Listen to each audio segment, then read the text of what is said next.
శ్రీవారి మెట్ల మార్గంలో ఉండే చిరు వ్యాపారస్తుల న్యాయమైన కోరికలను తీర్చాలని కోరుతూ టీటీడీ పరిపాలనా భవనం ముందు గత 6 రోజుల నుండి ఆందోళన చేస్తున్నారు. వీరికి మద్దతుగా తమ కుటుంబాలలో ఉన్న పిల్లలు కృష్ణాష్టమి సందర్భంగా కృష్ణులు గోపికల వేషధారణలో వచ్చి మద్దతు ఇచ్చారు. శ్రీకృష్ణుడు గోపికల వేషంలో ఉన్న చిన్నారులు మా కుటుంబాలకు న్యాయం చేయాలని టీటీడీ ఈవోను కోరడం పలువురిని కంటతడి పెట్టించింది.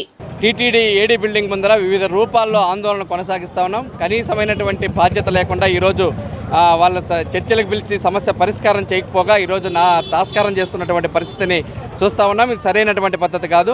మేమేం మాన్యాలు అడిగినటువంటి పరిస్థితి లేదు. కానీ మేము అక్కడ వ్యాపారం చేసుకుంటూ మా జీవనాన్ని, మా పిల్లలను మేము చదివించుకోవడానికి, మా జీవనాన్ని కొనసాగించడానికి అవకాశం మాత్రమే కోరడం అనేది జరుగుతుంది. గత 20 సంవత్సరాల నుంచి శ్రీవారి మెట్లు వ్యాపారస్తులు అక్కడే పనిచేస్తూ ఉన్నారు. దాని ద్వారా అనేక రకాలైనటువంటి లాభాలు టీటీడీ యాజమాన్యానికి ఉన్నాయి. అదేవిధంగా మేమేమి ఈఎస్ఐయో పిఎఫ్ఐయో లేకపోతే ఇట్లాంటివి ఏమి కూడా అడిగినటువంటి పరిస్థితి కాదు.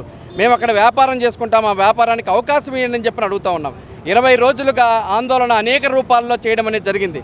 కానీ ఈరోజు విధి లేనటువంటి పరిస్థితుల్లోనే నిరాహార దీక్షకు పూనుకోవడం అనేది జరిగింది. కాబట్టి తక్షణమే ఏవైతే ఈ సమస్యలు ఉన్నాయో ఈ సమస్యల పరిష్కారం చేయాలని చెప్పనని టీటీడీ యాజమాన్యానికి విజ్ఞప్తి చేస్తా ఉన్నాం. గతంలో పులి వచ్చిందనే పేరుతో కిందికి దింపేసి ఆ రోజు నుంచి ఈ రోజు వరకు కూడా అనేక రకాలైనటువంటి టీటీడీ యాజమాన్యం ఇబ్బందులకు గురి చేస్తూ ఉంది.